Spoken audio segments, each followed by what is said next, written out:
I'm going to talk you through one of the programs that a trader, or we certainly use 95% of the time.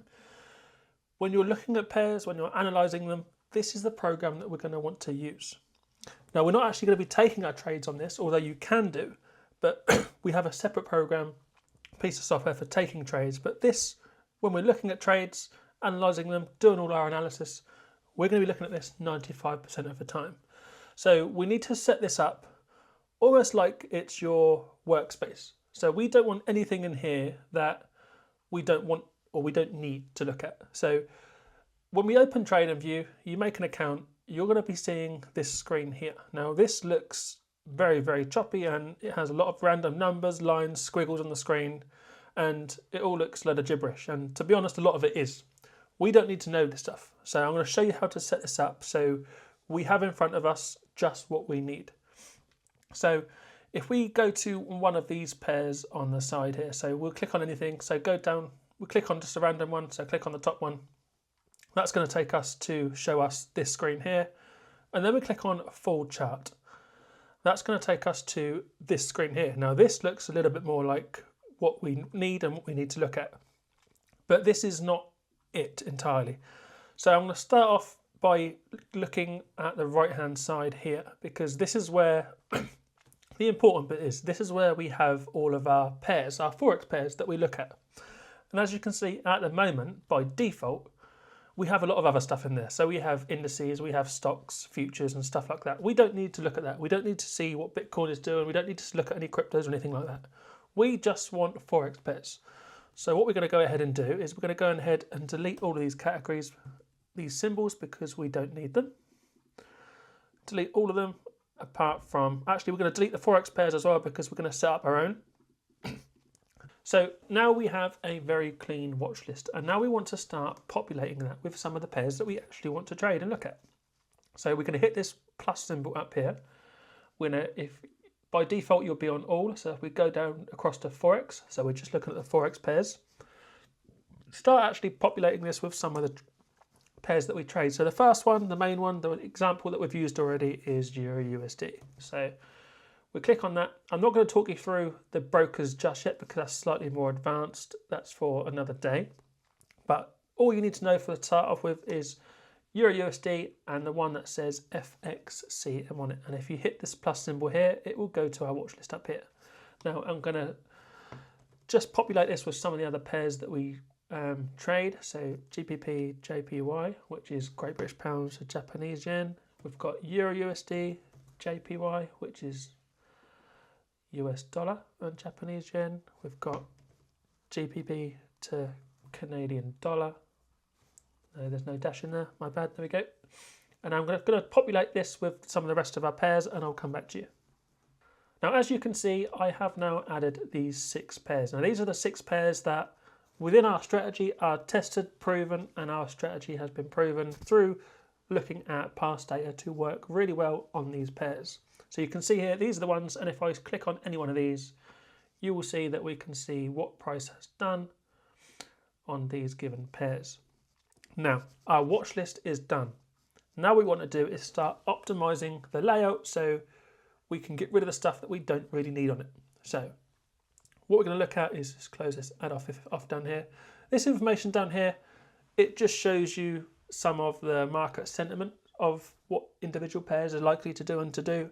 We make our own, we have our own strategy, so we don't need to look at any of this. So my advice to you would be just to drag this all the way down here. We don't need to see it. That just clears up this room here. It makes it a little bit less busy.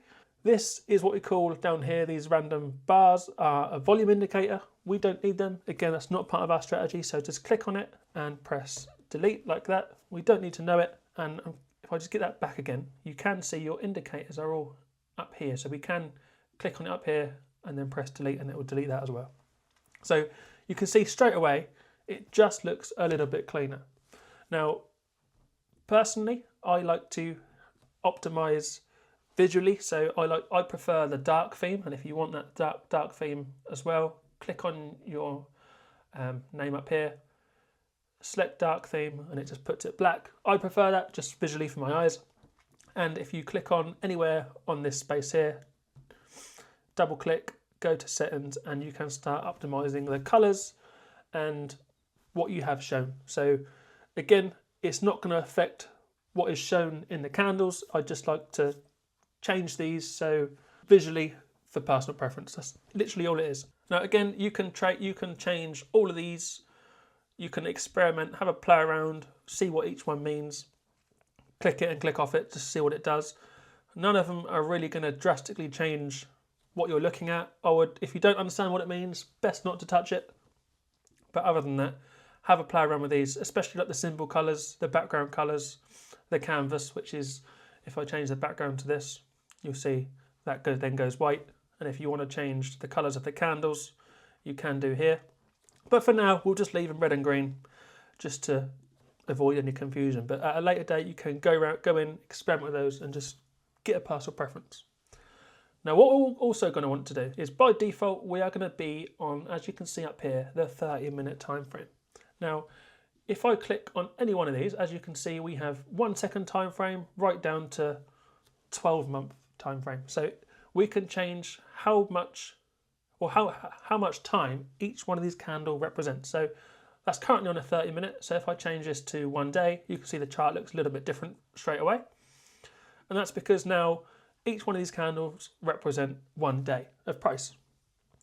So what we want to do is, we're not going to be using every single one of these time frames. Again, that's just a minefield. We want to simplify it down to the ones that we just use. And that's going to be, if we firstly select the weekly, we're going to click this star here. Click that star and it will add it to its favorites up here. Go down again, click on 1 day. Hit the star, that's going to add it to the favorites. The next one we want is the 4-hour time frame. Star that. 1 hour time frame, star that. 30-minute time frame and the 5-minute time frame. They're the only time frames that we use and the only ones that you will need in the trading. So as soon as those are starred, you will see we will have shortcuts to those up here, and that's going to make our trading a lot simpler. And then we're going to want to start building our indicators, or the tools, or the drawing tools that we use to mock up or identify our patterns. And I'm going to show you through them now. So the first one is going to be a basic trend line tool. So this tool here, we use that quite a lot to mock up the patterns that we draw. If we star that, add it to our favorites, it's going to create a little favorites bar. And you can move that wherever you want. I like to move it up here. And there's a few others that we want on here. So again, you can add these and build your own favorites bar. It's up to you what you use. I'm just talking through what I personally use.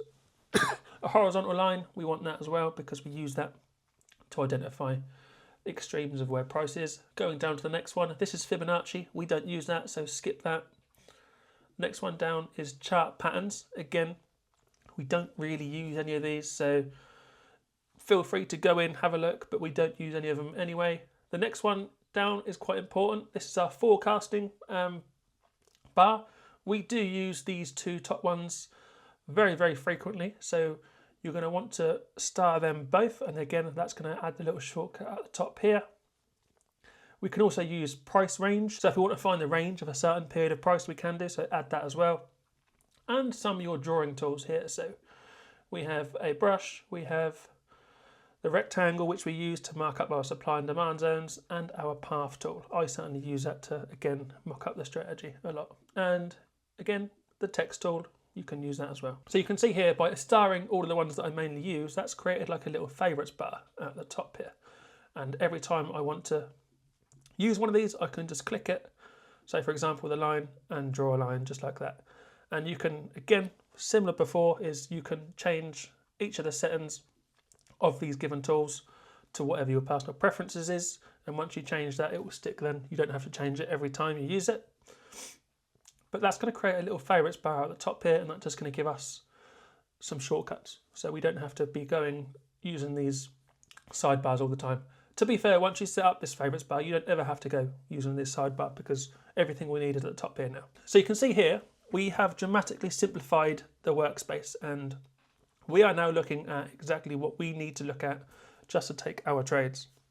Now, over here, on the right hand side, we have alerts. We do use alerts quite a lot, but you don't really need to use them through this bar here. There is another way we can do that as well. So you won't really need to use that. This one is just to see your drawings. Again, don't really need to use that. And this one is chats. I've never used this and I've been trading for ages. So, but to go back to your pairs, it's this one here. So your watch list, details and news. So click that and it will take you back to the pairs. So you can see here now, this workspace is only consisting of exactly what we need to look at. There's no squiggly lines or random numbers that we don't know the meaning of. It's all here, exactly what we have in front of us. We have our watch list over here. We have our favorites in terms of the tools that we're going to be using. We have our time frames up here, and we don't really need to use this sidebar down here. Indicators, if you want to have a look at and see what indicators there are, by all means do, but we don't use any, so we don't really need them. Add alerts, again, we don't really do it from this point, but if you want to add alerts to your trading, you can. So when price reaches a certain point, it will alert you, send you a notification. But there's other ways of doing that, which I'll get onto later. And the replay function, I think you have to pay for that, so you don't need that at the moment. But another thing that's also important is if your chart doesn't currently look like this, it might be because you haven't got your chart on candles yet. Now, all of these are just different ways of displaying exactly the same price, but just in different formats, different languages if you like. So at the moment it's on candles, that's how we want to keep it. But if by default your chart is on bars or lines, for example, it all shows the same thing as you can see, but we just prefer to look at it via candles because we know we can get a true idea of the story behind each candle. We know what each candle means, and that just gives us a good idea of what price is actually doing. So if it's not on candles, make sure it's on candles. Otherwise, it will be a little bit confusing for you. As you can see, it looks very, very clean now. We've got our months, our time frame at the bottom here. So we've got all the date range at the bottom and the price range on the right-hand side up here. So if I move my mouse up and down the screen, you can see the price changes, or those numbers change every time I move it. And as you can see, these two lines down here are what price is currently at this moment in time. So, and if I click on this little plus icon next to here, I can actually create the alerts from this. So if I click this add icon, click add alert, that's going to create a dotted line across my screen. And when price comes to that line and crosses it, it's going to send me a notification. It's going to beep at me or send a notification to my phone to let me know that price has currently crossed that point.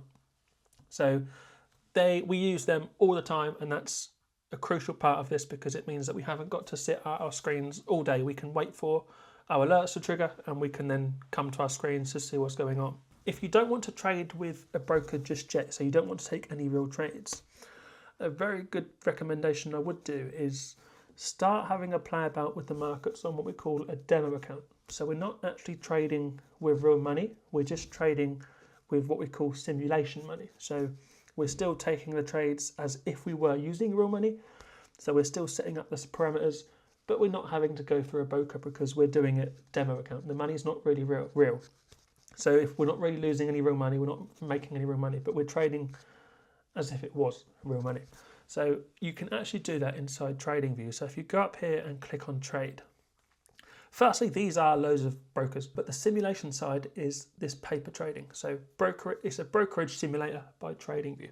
So if we click on that and we press connect, so that's going to bring up a little banner down at the bottom here, and you can see it says paper trading down there. And if I go to this sort of grayed out line here, if you want, if I scroll down to that, it's going to bring up some arrows. There we go. And if you scroll this upwards, it's going to bring up some simulation money. Don't worry, don't get excited. That's not actually a real £100,000. It's just simulation money.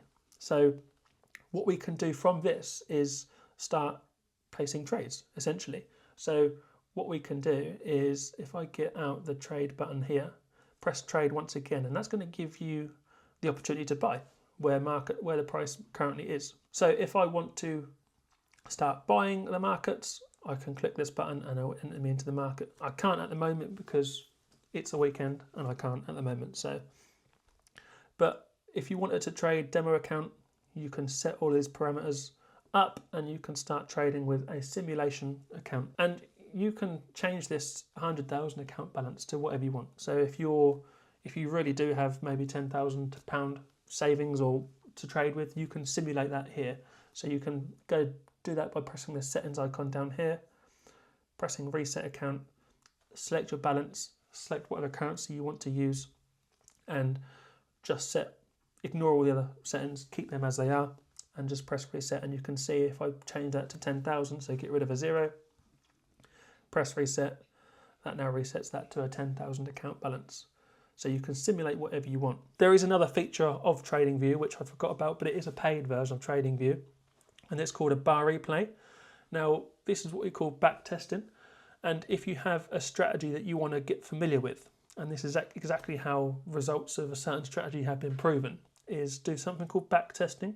So what that is using this bar replay feature up here, so you can go up to a high time frame, go back sort of all through last year, all through 2023, 2022, and so on. Go back through to a random moment in time and select your replay mode and cut price action there, and you're basically going to be trading from there on until where current price currently is.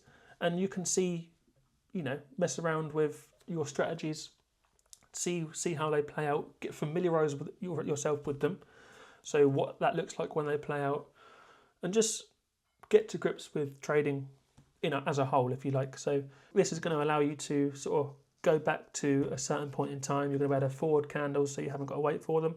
And by doing this, you can familiarise yourself with your strategy based on past data. And that's exactly how every strategy out there has been formed, based on past data. So you can do exactly the same. And every time you see your strategy play out, or you see your pattern, your combination of patterns play out in past data, that's going to make you familiar with what that looks like. So when you see that play out in real time, in real market data, so where price really is, you're going to see exactly the same pattern come up again, and you're going to be comfortable in earning a trade.